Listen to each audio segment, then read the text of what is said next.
மஞ்சள் மஞ்சள் பொதுவா நல்ல காரியங்கள் ஸ்டார்ட் பண்றதுக்கு முன்னாடி இந்த மஞ்சள் எடுத்து வச்சு தான் ஸ்டார்ட் பண்ணுவாங்க.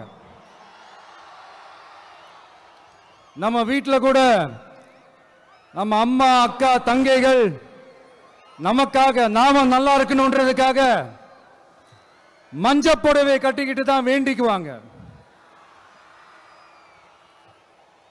அப்படி அந்த மஞ்சள்னாலே ஒரு தனி வைப்பு தாங்க. நம்ம கொடியில கூட அந்த வைப்ரண்டான அந்த எனர்ஜெட்டிக்கான அந்த மஞ்சள் இருக்குமே, அந்த மாதிரி மங்களகரமான மஞ்சள் விளையிற பூமி தான் இந்த ஈரோடு பூமி. இங்க வந்து மஞ்சளை பத்தி பேசாம வேற எங்க போய் பேசுறது? அது மட்டும் இல்ல, இங்க ஒரு மகத்தான ஒரு மனிதரை பத்தி நம்ம பேசியே ஆகணும். இந்த ஈரோடு மண் விவசாயத்துக்கும் பேர் போன மண். இங்க நடக்கிற அந்த விவசாயத்துக்கு மிக முக்கியமான ஒரு கவசமா இருக்கிறது என்ன தெரியுமா? காலிங்கராயன் அணை,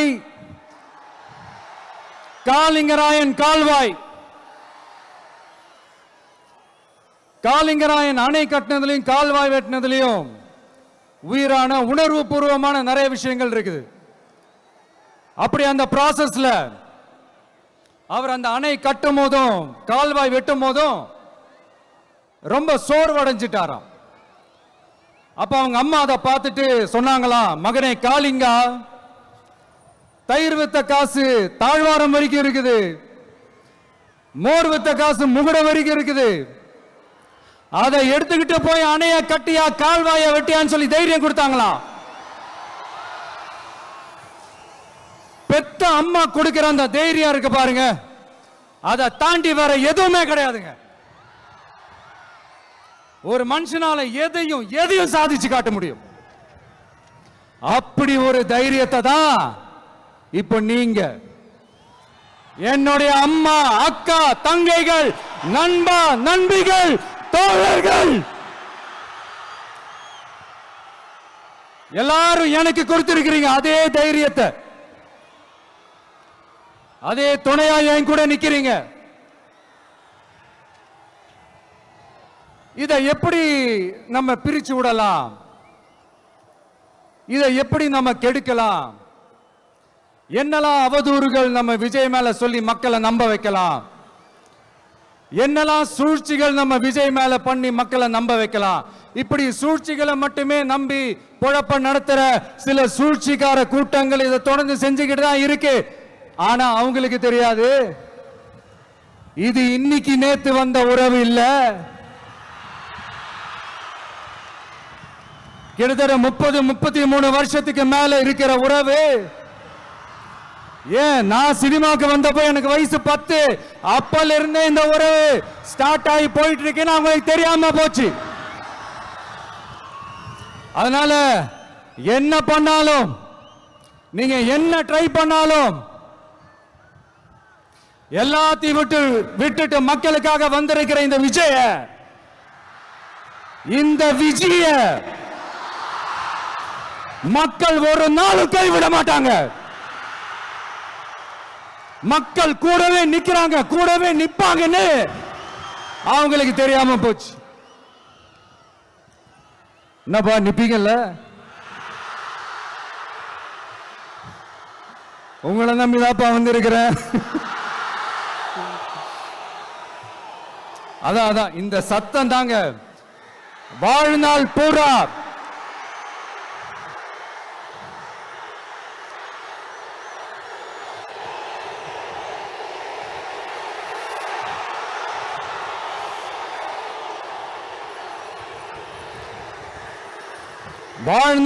உங்களுக்கு நன்றியோடவே இருப்பேன். இப்போ நம்ம காளிங்கராயன் அவர்கள் அணையை கட்டுறதுக்காக பவானிக்கு போய் பார்க்கும்போது ஒரு இடத்துல ஒரு பாம்பு வந்து உட்கார்ந்துச்சான், படுத்துச்சான். அது படுத்த இடத்துல தான் அவர் அணையை கட்ட ஸ்டார்ட் பண்ணாராம். அப்புறம் அந்த பாம்பு வளைஞ்சி நெளிஞ்சி போற இடத்துலலாம் கால்வாயை வெட்டினார்னு சொல்லி சில வாய்மொழி கதைகள்லாம் சொன்னாங்க. தண்ணியை சேமிச்சு வச்சு குடிக்கிறதுக்கும் விவசாயத்துக்கும். தம்பி கீழே இறங்கு, தம்பி கீழே இறங்குப்பா, ப்ளீஸ் கீழே இறங்குப்பா.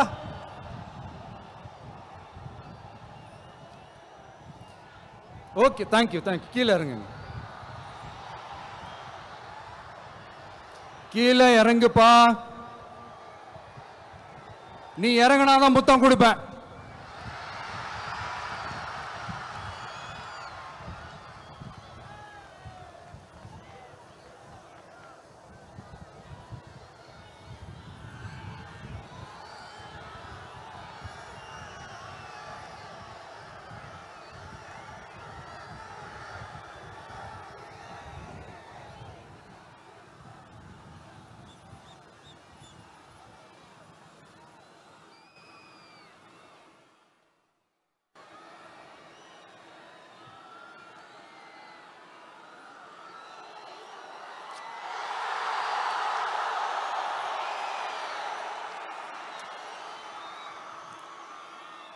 இப்படி தண்ணியை சேமிச்சு வச்சு குடிக்கிறதுக்கும் விவசாயத்துக்கும் வழி வகுக்கிறது எவ்வளவு பெரிய ஒரு நல்ல விஷயம்.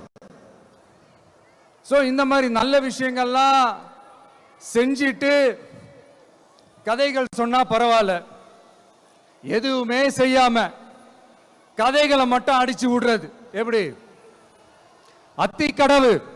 அத்திக்கடவு அவிநாசி திட்டத்தை இன்னும் விரிவுபடுத்தினா அந்த 3 மாவட்டத்தில் இருக்கிற லட்சக்கணக்கான மக்களுக்கு எவ்வளவு பிரயோஜனமா இருக்கும். எத்தனையோ லட்சம் ஏக்கர் நிலங்கள்ல விவசாயம் நடத்தினா எவ்வளவு பிரயோஜனமா இருக்கும். ஏன் அதெல்லாம் பண்ண மாட்டேன்றீங்க? வள்ளுவர் கோட்டத்துக்கு காட்டுற அக்கறைய இங்க மக்கள் வாழ்வாதாரத்தில் கொஞ்சம் காட்டலாம்ல, ஏன் காட்ட மாட்டேன்றீங்க?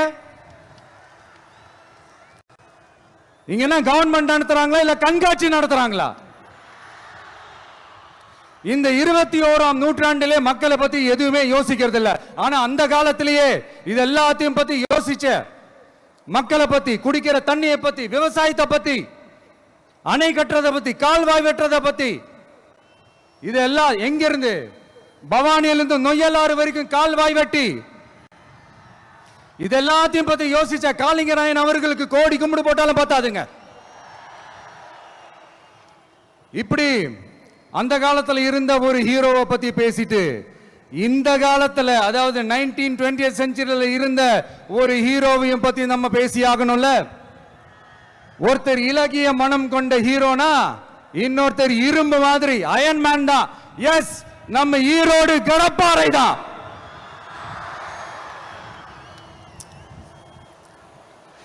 ஒட்டுமொத்த தமிழ்நாட்டையே திருப்பி போட்ட சீர்திருத்த நெம்புகோல். ஈரோடு மாவட்டத்தில் பிறந்த அவர்தான் இந்தியாவுக்கே இடஒதுக்கீடு சம்பந்தமான அரசியல் சட்டத்தை திருத்தறதுக்காக போராட்டம் நடத்தினவர் யாரு? நம்ம தந்தை பெரியாரு. 100 வருஷத்துக்கு முன்னாடியே வகுப்பு வாரி பிரதிநிதித்துவம் வேணும்னு கேட்டவர். அன்னைக்கும் சரி இன்னைக்கும் சரி ஒரு ஆச்சரியத்தோட பார்க்கக்கூடிய ஒரு மனிதர், நம்மளுடைய கொள்கை தலைவர். அப்ப அண்ணாவும் எம்ஜிஆரும் யாரு? பெரியார் அவர்கள் கிட்ட இருந்து எங்களுக்கு தேவையான கொள்கைகளை எடுத்துக்கிட்டோம்.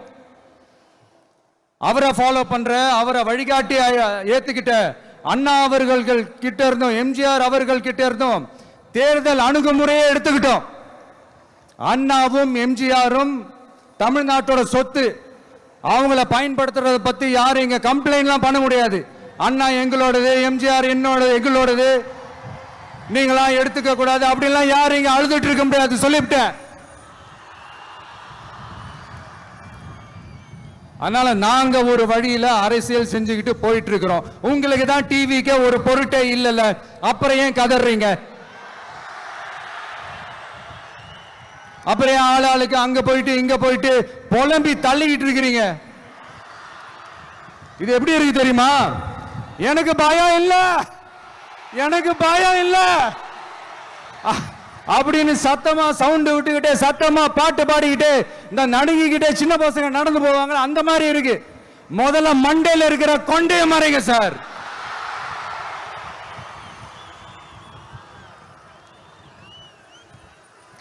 சும்மா மாறு வேஷத்துல மறு வச்சுக்கிட்டு மீடியா ஆளு ரேடியோ ஆளுன்னு இவங்க ஆளுங்களே மாத்தி மாத்தி அனுப்பிக்கிட்டு இதெல்லாம் என்ன மக்களுக்கு தெரியாதுன்னு நினைச்சிட்டு இருக்கீங்களா? மக்கள் எல்லாத்தையும் உன்னிப்பா கவனிச்சிட்டு இருக்காங்க. அதனாலதான் சொல்றேன், உங்களுக்கு நீங்க கொள்ளையடிச்சு வச்சிருக்கிற காசு தான் துணை. ஆனா எனக்கு என் மேல எல்லையில்லா பாசம் வச்சிருக்கிற இந்த மாசு தான் துணை.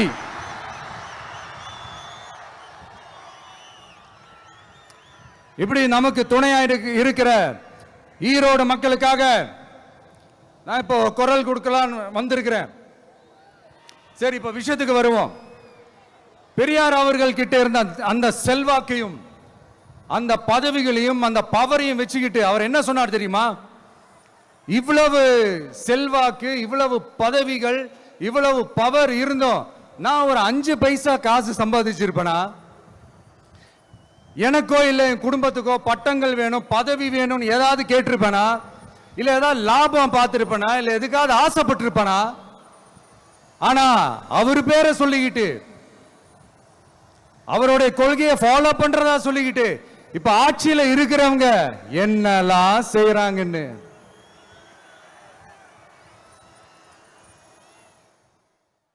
அதனாலதான் சொல்றோம், பெரியார் பேரை சொல்லிக்கிட்டு தயவு செஞ்சு கொள்ளையடிக்காதீங்கயா, தயவு செஞ்சு கொள்ளையடிக்காதீங்க. அவரு பேரை சொல்லிக்கிட்டு பெரியார் பேரை சொல்லி கொள்ளையடிக்கிற இவங்க தான் நம்மளுடைய அரசியல் எதிரி.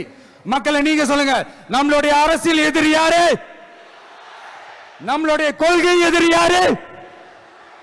ரிப்பீட், நம்மளுடைய அரசியல் எதிரி யாரு? நம்மளுடைய கொள்கை எதிரி யாரு? உங்களுக்கு புரியுது இல்ல? எனக்கு அது போதும்யா, எனக்கு வேற எதுவுமே தேவையில்லை.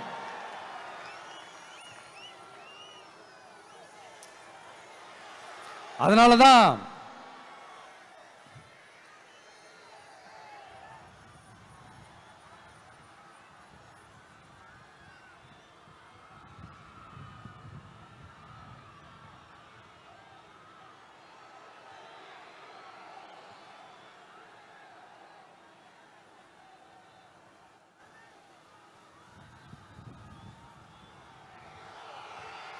உங்களுக்கு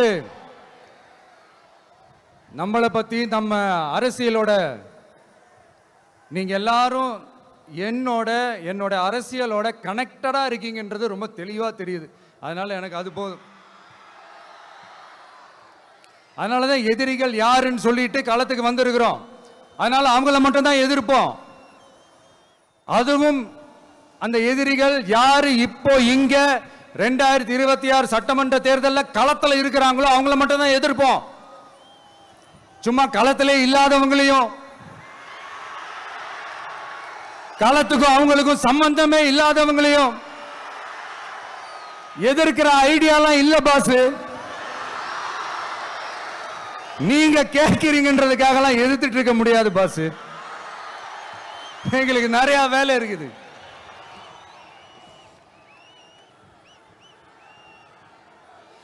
எத்தனை எத்தனை பொய்யான வாக்குறுதிகள். வந்த உடனே நீட்டை ரத்து செய்வோம், கல்வி கடனை ரத்து செய்வோம், கேஸ் சிலிண்டருக்கு மானியமா 100 ரூபாய் தருவோம், என்னெல்லாம் அடிச்சு விட்டுட்டு இன்னி வரைக்கும் கேட்கிறேன், இதெல்லாம் சொன்னாங்களே செஞ்சாங்களா? இவங்க எப்பவுமே இப்படிதான், சொல்றது ஒண்ணு செய்யறது ஒண்ணு. திமுகவும் பிரச்சனைகளும் ஃபெவிகால் போட்டு ஓட்டின ஃப்ரெண்ட்ஸ் மாதிரி ஒன்னிலிருந்து ஒன்ன பிரிக்கவே முடியாது. இப்போ ஈரோடு பகுதியில் இருக்கிற பிரச்சனையை பத்தி பேசுவோம்.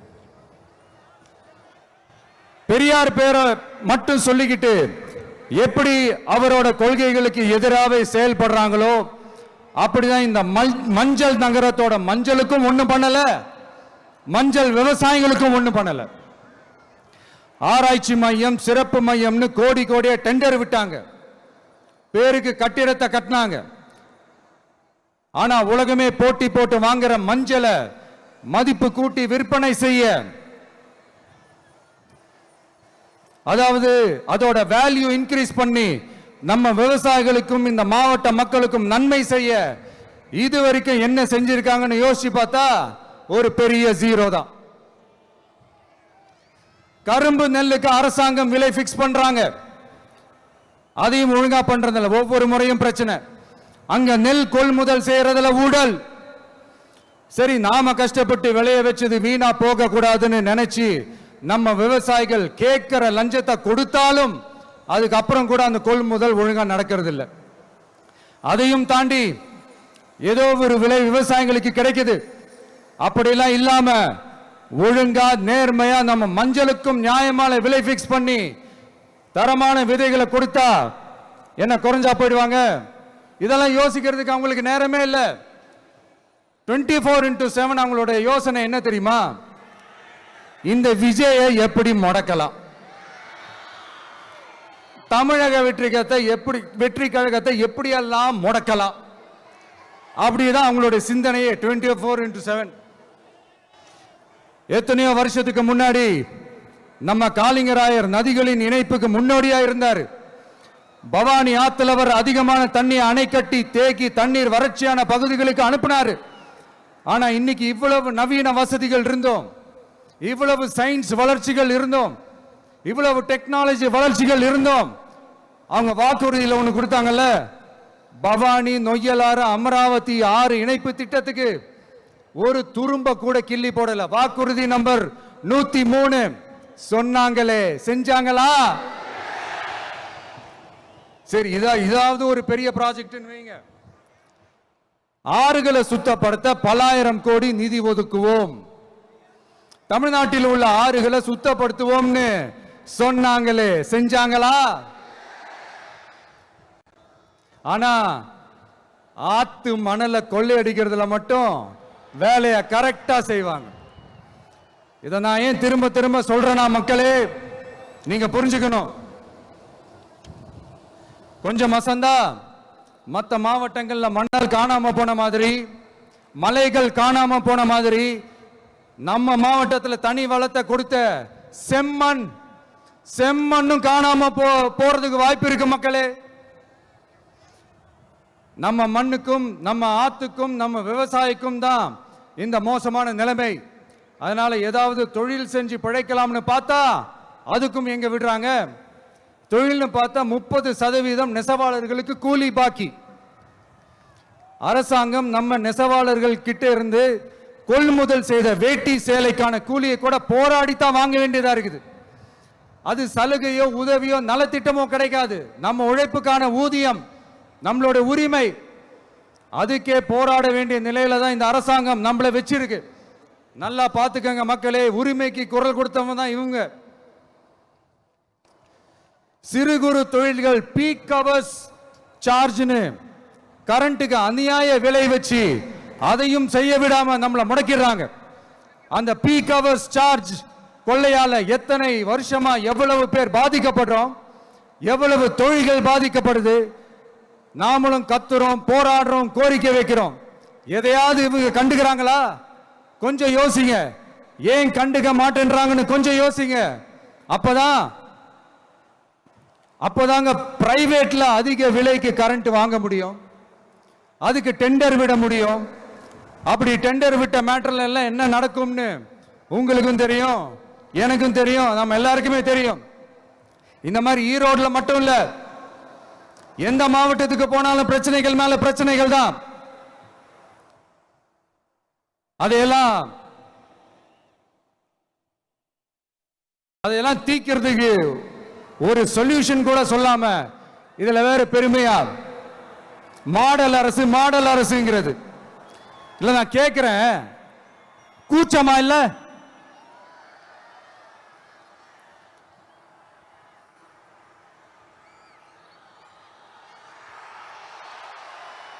இதெல்லாம் கேட்டா அப்படியே நம்ம பக்கம் யூட்டர்ன் அடிச்சு வந்துருவாங்க.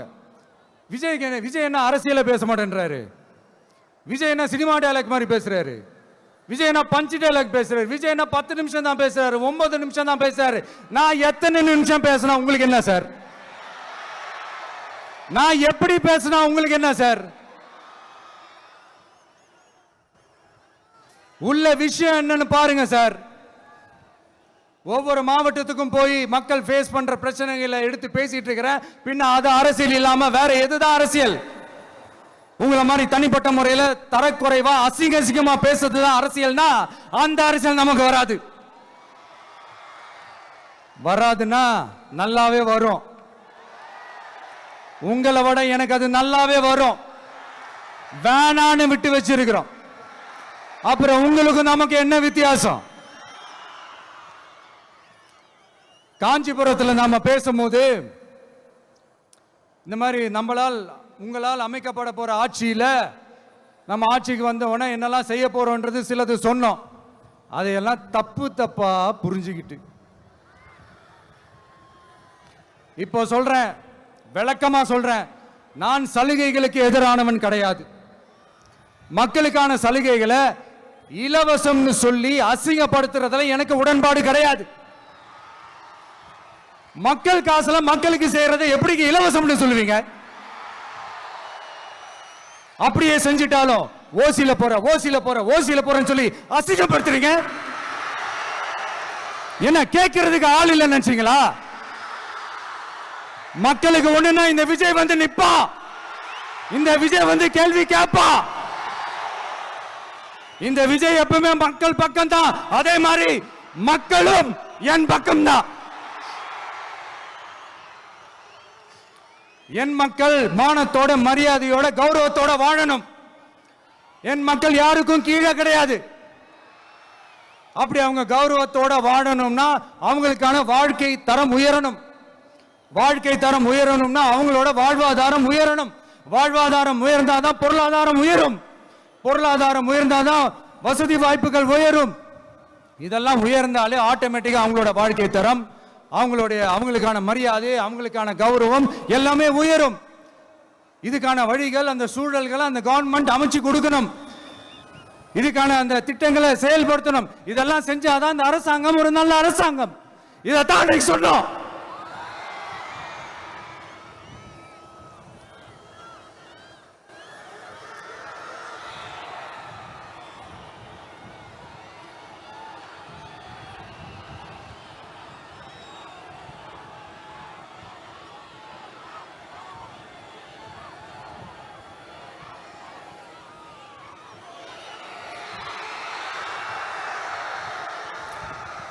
இதைத்தான் இன்னைக்கு சொன்னோம். உடனே சொன்னா மட்டும் போதுமா? எப்படி செயல்படுத்துவீங்க? நாங்க என்ன வாயிலேயே வடை சுடுறதுக்கு டிஎம்கேவா? டிவிகேடா?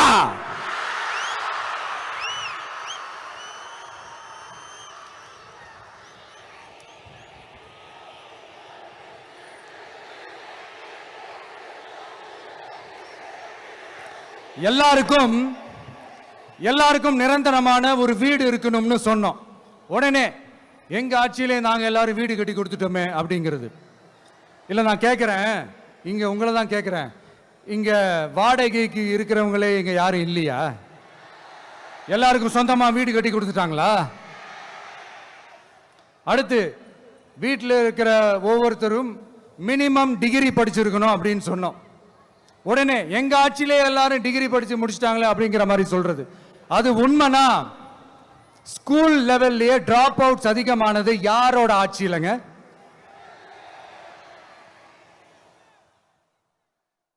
பசங்க பிள்ளைங்க யாரும் ஸ்கூல்ல சேரலன்னு சொல்லிட்டு எனக்கு தெரிஞ்சு 207 கவர்மெண்ட் ஸ்கூல்ஸ் மூடினது யாரோட ஆட்சியிலங்க? இதுல கல்வியில் சிறந்த தமிழ்நாடுன்னு டிராமா வேற. அடுத்து குடும்பத்தில் ஒருத்தருக்கு நிரந்தரமான வருமானம் வரணும், வேலை வாய்ப்பு கிடைக்கணும் அப்படின்னா நாங்க கொடுக்காத வருமானமா, நாங்க கொடுக்காத வேலையா அப்படிங்கிறது. எத்தனையோ லட்சம் காலி பணியிடங்கள் நிரப்புவோம்னு வாக்குறுதி கொடுத்துட்டு ஆட்சிக்கு வந்தீங்கல்ல, எத்தனை லட்சம் காலி பணியிடங்களை நிரப்புனீங்க? அட்லீஸ்ட் 1 லட்சம் காலி பணியிடங்களாவது நிரப்புனீங்களா? இதெல்லாம் சொல்லிட்டு மக்களை ஏமாத்துறது யாரோட ஆட்சியிலங்க? அடுத்து ரொம்ப முக்கியமா பெண்களுக்கு பாதுகாப்பு இல்ல, சட்டம் ஒழுங்கு சரியா இல்லைன்னு சொன்னா தமிழ்நாட்டில் பெண்கள் பாதுகாப்பு தான் அதிகமா இருக்குதான். நீங்க சொல்லுங்க மக்களே, பெண்கள் பாதுகாப்பு இருக்கு, சட்டம் ஒழுங்கு சரியா இருக்கு? அவங்க சொல்றது உண்மையா? அவங்க சொல்றதை நீங்க ஏத்துக்கிறீங்களா? சத்தமா கேக்குதா சார்? இதுதான் ரியாலிட்டி, இதுதான் நிஜம். நம்மளுடைய ஆட்சியில சட்டம் ஒழுங்குல சமரசமே இருக்காது. அதனாலதான் இவ்வளவு ஸ்ட்ராங்கா சொல்றோம், தைரியமா இருங்க மக்களே. இந்த மாதிரி விஷயங்கள்லாம் நம்ம மக்கள் கிட்ட எடுத்து சொன்னா உடனே இந்த இது எடுத்துட்டு வந்துருவாங்க.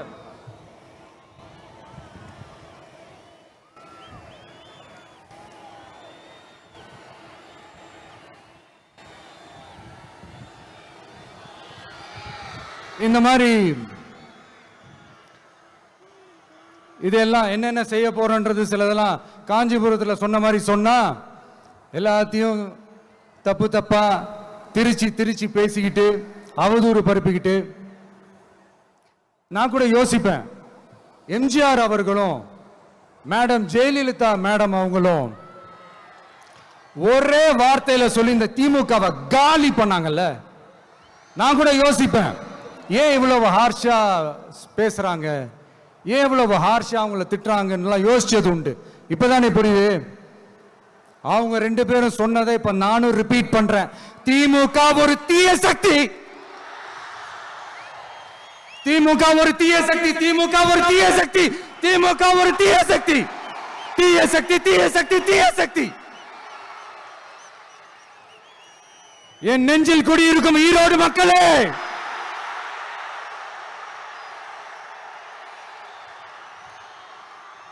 டிவிகே ஒரு தூய சக்தி. எப்படி?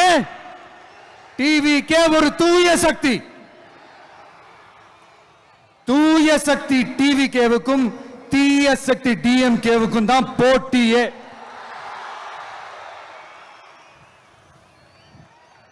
என்ன முடக்கலாம்னு நினைக்கிறீங்க, ஆனா இந்த சத்தத்தை ஒரு நாள் உங்களால முடக்க முடியாது.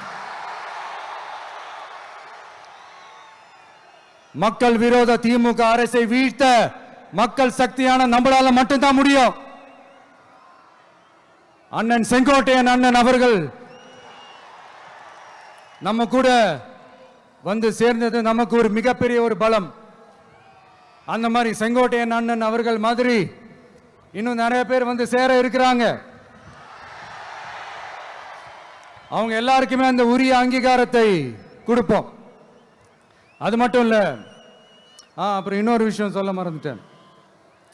இப்ப ரீசெண்டா ஒரு இடத்துல நம்ம சிஎம் சார் அவர்கள் பேசும்போது சொன்னாங்க, என் கேரக்டரையே புரிஞ்சுக்க மாட்டேங்கிறேன். இது சினிமா டயலாக் இல்லையா? நான் ஏதாவது பேசினா சினிமா டயலாகா? சார் பேசினா அது சினிமா டயலாக் இல்லையா? சிலப்பதிகாரத்திலிருந்து எடுத்ததா அந்த லைன். என் கேரக்டரையே புரிஞ்சுக்க மாட்டேன்றது. உங்களை எப்படிதான் சார் புரிஞ்சுக்கிறது? எந்தெந்த விஷயத்துலலாம் சார் உங்க கேரக்டர் நாங்க புரிஞ்சுக்கிறது? அதையும் நீங்களே சொல்லிட்டீங்கன்னா கொஞ்சம் நல்லா இருக்கும் சார். சட்டம் ஒழுங்குல நாடே சந்தி சிரிக்குது அதுலயா? பெண்கள் பாதுகாப்புல நாடே சந்தி சிரிக்குது அதுலயா? பொய் வாக்குறுதிகளா கொடுத்து ஏமாத்தி ஆட்சிக்கு வந்தீங்களே அதுலயா? எதுலதான் சார் உங்க கேரக்டர் நாங்க புரிஞ்சுக்கிறது? ஆனா ஒண்ணு, தமிழ்நாட்டில் ஆட்சி செய்யற நீங்களும் சரி, ஒன்றியத்தில் ஆட்சி செய்யறவங்களும் சரி, நீங்க ரெண்டு பேரும் முதல்ல என்னோட கேரக்டரை புரிஞ்சுக்கணும் சார். என்னோட கேரக்டர்னு சொன்னது நம்ம மக்களோட கேரக்டர். 2026 சட்டமன்ற தேர்தலோட அந்த கேரக்டரே கொஞ்சம் வேற மாதிரி சார். அத கொஞ்சம் தயவு செஞ்சு நீங்க புரிஞ்சுக்கணும் சார். புரிஞ்சுக்கலனா மக்களே உங்களுக்கு புரிய வைப்பாங்க சார். கான்பிடென்ட்டா இருங்க சார், நல்லதே நடக்கும் சார். வெற்றி நிச்சயம் சார். மீண்டும் சந்திக்கும் வரை நன்றி, வணக்கங்க சார். நண்பா, நண்பிகள், இங்க வந்து எல்லாம் வந்து பார்த்தோம், எல்லாம் நல்லபடியா நடந்தது. சேஃபா வந்துட்டு சேஃபா வீட்டுக்கு போயிடுங்க. எனக்கு எல்லாத்தையும் விட நீங்க தான் எனக்கு முக்கியம். தயவு செஞ்சு சேஃப்டியா போயிட்டு வாங்க. ஒரு ஈரோடு செல்ஃபி ஒன்று எடுப்போமா?